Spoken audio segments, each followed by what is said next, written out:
Hello and welcome.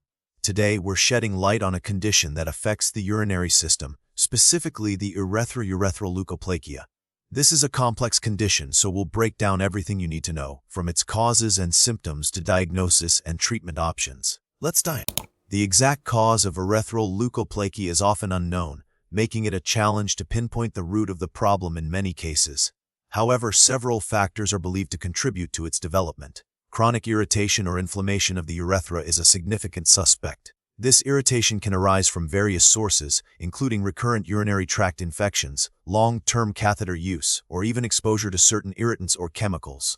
In some cases, a history of sexually transmitted infections, particularly those that cause inflammation, might play a role. Furthermore, some researchers believe that genetic predisposition or certain autoimmune conditions might increase the likelihood of developing urethral leukoplakia, though more research is needed to confirm these links.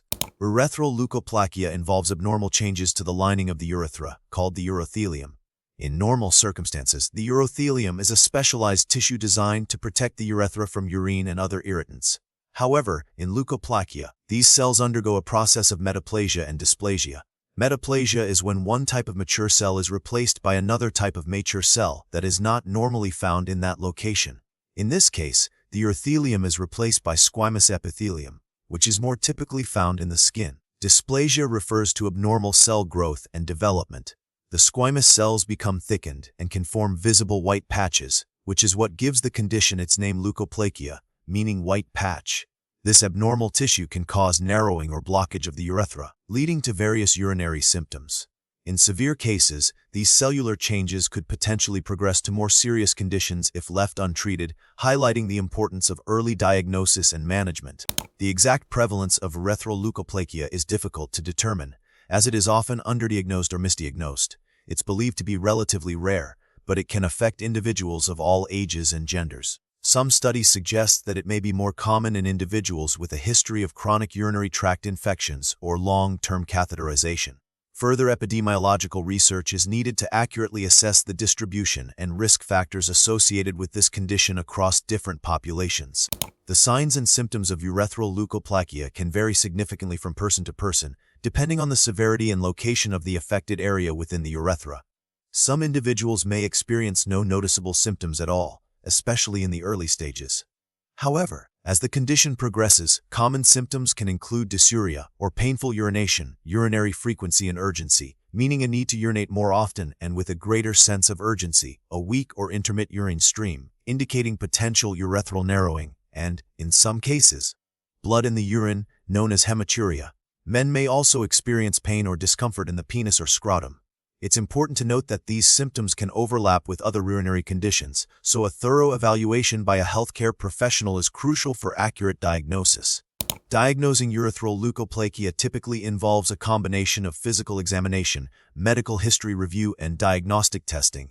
A healthcare provider will start by asking about your symptoms, medical history, and any potential risk factors. A physical examination may include a genital exam. To visualize the urethra, a cystoscopy is often performed. This involves inserting a thin, flexible tube with a camera attached into the urethra. This allows the doctor to directly examine the urethral lining and identify any abnormalities. If suspicious areas are seen, a biopsy may be taken. During a biopsy, a small tissue sample is removed and sent to a lab for microscopic examination. This is the gold standard for confirming the diagnosis of urethral leukoplakia and ruling out other potential conditions, such as malignancy. Urine tests, including urinalysis and urine culture, may also be performed to rule out infections.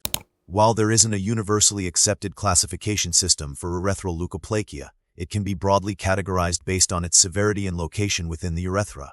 Some physicians may classify it as mild, moderate, or severe, depending on the extent of the leukoplakia and the degree of urethral narrowing. Location is also important. Leukoplakia can affect different parts of the urethra, such as the distal urethra and near the opening, the proximal urethra closer to the bladder, or the entire urethra. Understanding the location and severity helps guide treatment decisions. Treatment and management of urethral leukoplakia aim to alleviate symptoms, prevent complications, and address any underlying causes. The approach will vary depending on the severity of the condition and the individual's overall health. In mild cases, conservative management may be sufficient. This might involve addressing any underlying infections with antibiotics, avoiding irritants, and monitoring the condition for progression. For more severe cases, surgical interventions may be necessary. These can include urethral dilation, which involves stretching the urethra to widen the narrowed passage, endoscopic procedures to remove the leukoplakia patches, or, in rare cases, urethral reconstruction. Topical medications, such as corticosteroids or antifungals, may be prescribed to reduce inflammation or address fungal infections. Regular follow-up appointments are essential to monitor the condition and adjust treatment as needed. It's important to discuss all treatment options with your healthcare provider to determine the most appropriate course of action. Currently, there are no definitive preventive measures for urethral leukoplakia, largely because the exact cause is often unknown. However, certain lifestyle modifications and practices may help reduce the risk of developing chronic urethral irritation and inflammation, which are believed to be contributing factors. These include practicing good hygiene to prevent urinary tract infections, avoiding harsh soaps or chemicals that may irritate the urethra, ensuring complete bladder emptying during urination, and promptly treating any urinary tract infections or sexually transmitted infections. If you require long-term catheterization, discuss with your healthcare provider ways to minimize urethral irritation. While these measures may not completely eliminate the risk of urethral leukoplakia, they can contribute to overall urinary health. The prognosis for urethral leukoplakia varies depending on the severity of the condition, the effectiveness of treatment, and the individual's overall health. In many cases, symptoms may be effectively managed with appropriate treatment, and the condition may not progress to more serious problems. However, recurrence is possible, so regular follow-up and monitoring are essential. In rare cases, untreated or severe urethral leukoplakia could potentially lead to complications such as urethral strictures, urinary retention, or, in extremely rare instances, an increased risk of urethral cancer. Recent research efforts are focused on better understanding the underlying causes of urethral leukoplakia, identifying potential biomarkers for early detection, and developing more targeted and effective treatments. Some studies are exploring the role of inflammation and the potential benefits of anti-inflammatory therapies. Further research is needed to improve the long-term outcomes for individuals with this condition.